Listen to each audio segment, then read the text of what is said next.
ఈరోజు హోంవర్క్లో నీ హెల్ప్ కావాలి. టాపిక్ ఏంటి? అమ్మ టాపిక్ పైన నేను 10 సెంటెన్సెస్ రాయాలి. ఇది చాలా మంచి టాపిక్, రాసుకో.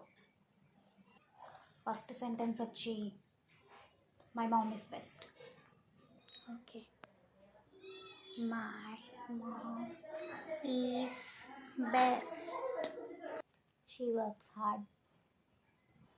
She works hard. అమ్మ దీన్ని 8 టైమ్స్ రాయినా? అలా అయితే దాన్నే 50 టైమ్స్ రాయాల్సి వస్తుంది. అమ్మ and she loves me more.